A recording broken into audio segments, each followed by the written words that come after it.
Hi friends, this is Sarah from Crafting and Relaxing. Welcome to Bringing Back Basic Gray. This is a collaboration with Bourbon Creek Crafts here on YouTube, and we get out our basic gray papers and play with them each month. Basic Gray hasn't made paper in years. They do fabric now. This month I started choosing papers and putting stuff together, and I thought, well, maybe you want to watch this. In that spice bottle, I have super chunky clear embossing powder. It is from Tim Holtz, I believe. I'm not sure what it's called, what the name is, but I wanted texture. I wanted something wild on this. Maybe I should have run it through an embossing folder too. This card is for our friend Kathy, who is opening her own mail, but she probably needs some interest. And so with this chunky embossing powder, I thought that would work.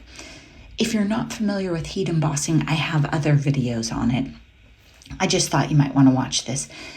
I went back and forth because this embossing powder literally glued that butterfly to the chipboard. I couldn't get it off at one point. So maybe you shouldn't do it like I do. Maybe you should get another piece of paper and always put it back in the jar and it should be clear. I'm going to reuse it one more time, but I didn't put the leftovers back in the jar because they had partially crystallized, so they were even more chunky than before. So I didn't put anything recycled into the jar, which normally I do, and I don't have any issues with it. This product is just a little different, and I haven't used it for much. I think I've used it in some art journal pages, but I'm not sure I've used it on a card. I edited the wait time out on that, but be sure you heat up the embossing gun before you point it towards your powder, especially with this one. It just blew all over because it's so chunky, it just couldn't stick. There we go, dump that into the garbage, get rid of it, trying to get it off the counter and cleaned up. It was a mess. It was a big mess. I washed it at the end too. Okay, now I'm gonna let that, I'm trying to decide, right? I could take thinner embossing powder and even it out. I could put more chunky stuff on it. It still felt a little gritty, so I decided to hit it with some more heat. You can tell if you haven't embossed enough, put enough heat on it, if it still feels sandy. It should feel smooth and it should be shiny. Look at that. That embossing stuff is so big. It literally has a little tweaker, a little like notch up there. So I just decided to grab those Tim scissors and chop it off. You can cut anything with those. I gave my mom a pair. She opens boxes with them and stuff. Then we're going to get out regular fine embossing powder for the sentiment. I had fun for the butterfly, but I didn't want my sentiment to look all messy and chunky. So I'm going to emboss it once. If you don't get enough powder on there and it's not as thick and shiny and beautiful as you want, you can do it again. I have videos where I think I called it triple embossing. I used silver and you can't even tell what color the paper is by the time I'm done. It is completely hidden on die cuts and you just keep layering. So we're gonna do this one. I tried to do it in a way that you can see. So when it looks white and sandy, it's not done and then it melts. Then try not to touch it, just let it sit down for a sec and cool. Think of it like Shrinky Dinks or something. Remember back in the day, you wouldn't pull them right out of the oven and touch them, you'd give them a second.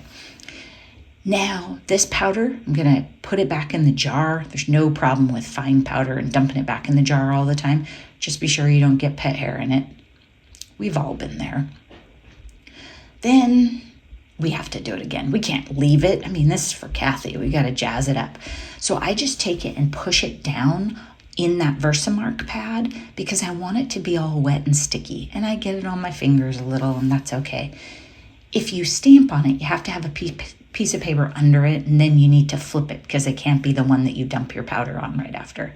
So same process. And I'm trying to make it so you can see and I don't want to get burned. And when I put it on a tool like this, I put it through different letters. Sometimes I'm going to put it through the O, sometimes I'm going to put it through the U, so that if it's hitting the same spot, so it's not hitting the same spot, so it can build up powder in the different areas. I think I did this like 3 times. I couldn't decide and commit to it. Then kind of figuring out, how are we going to put this card together? What's it going to look like? These are not papers from the same collection. The purple and the green floral are from Sugar Rush. And I don't know what this orange one is from. It was from like an orange and black and gray pad that I had. But the orange is also on that green piece of paper. So I thought, it's fine. Plus, when you like a certain brand of paper, it doesn't matter which collection it's from. You usually like a lot of their stuff. So I decided we're going to hit this Miss You one more time. So I think that's triple embossed for this one. You can just keep piling it on. You just let it cool and then you start over. Sometimes if it's really hot and sticky and gooey, you can just dump more powder on it and it will stick. Not always. So you can see it looks sandy. It looks dingy and sandy. And then I can't get a hold of it. I tried a shorter tool because I thought maybe I could keep it handy for you to see better. All it did was get me burned, so I swapped. And you can see it's really shiny. It is thick and nice. When you emboss something repeatedly, a die cut like this, it kind of looks like a purchased embellishment. It doesn't really look like you made it in the end. And if you're using silver or gold or black, you could use scrap paper. It doesn't matter what color it is or what ugly pattern it has, you'll cover it up.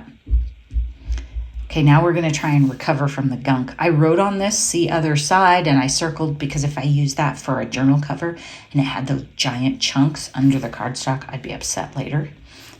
We've all been there where you use something that you shouldn't have. Maybe you don't put the good ones and the bad ones back in the same cupboard. Maybe that's just me.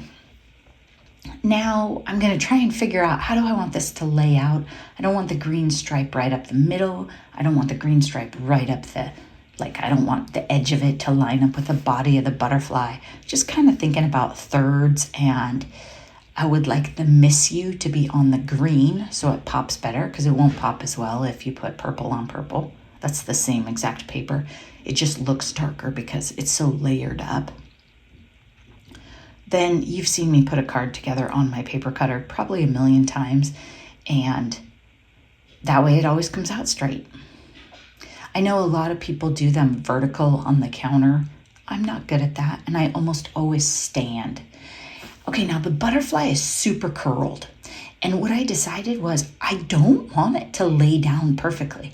So I put ATG on parts of it, and then I decided those little tiny, I don't know what you call them, bottom of the wings, those were probably going to get torn off if I didn't put some glue on them. So I decided to lay those down pretty well, because especially one side, I beat it up during the embossing process.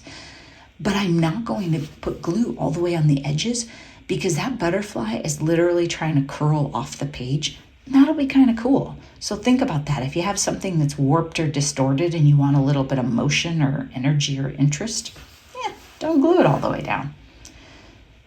Now I'm putting the bottle, these are my official tools, spice jar, now embossing die cutting pads. I love these. These are the small ones. You could use the middle size, so just hold it. And the only reason I left it on my cutter is because you're watching and it's really annoying to move stuff all around.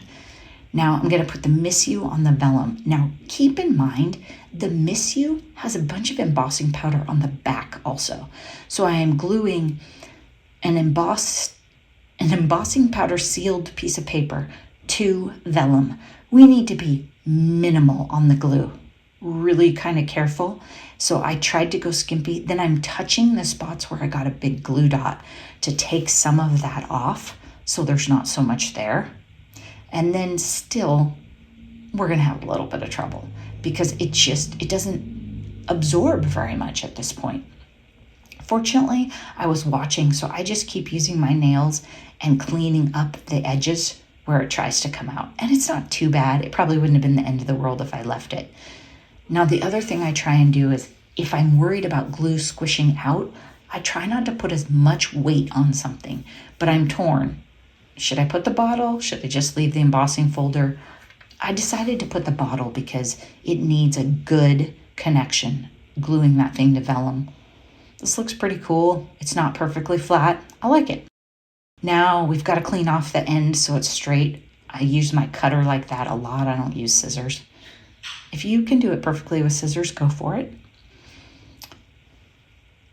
Now let's check and see, how does it look? It's still not dry. It needs a little time because it's not drinking up that glue. We need to give it time. So I let it rest, cleaned around you, and then we'll put it together. Oh, I had to make a card base too because I didn't have one.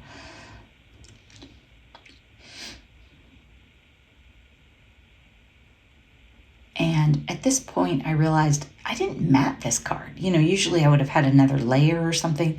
That's okay. I thought about trimming it, but I just decided, nope, it's all basic gray and it's wonderful and we're going to use it the way it is.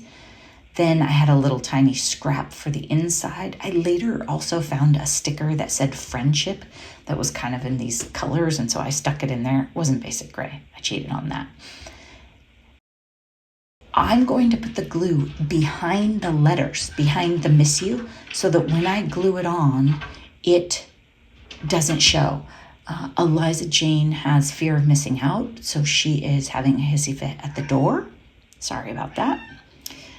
Then we just let it sit for a bit, and then I started looking around because I thought, lots of times I don't use jewels, but Kathy could use a little sparkle right now. So I went in and I found some of those jewels that Vicky gave me that are kind of a cool color, like greenish purple iridescent.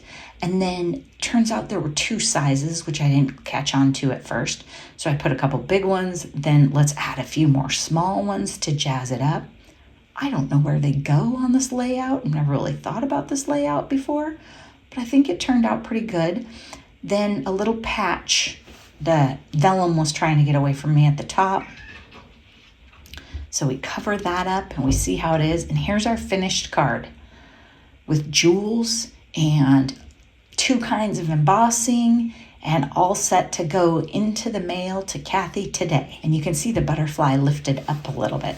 Thanks so much for watching. I hope you're taking time for crafting and relaxing. Bye-bye.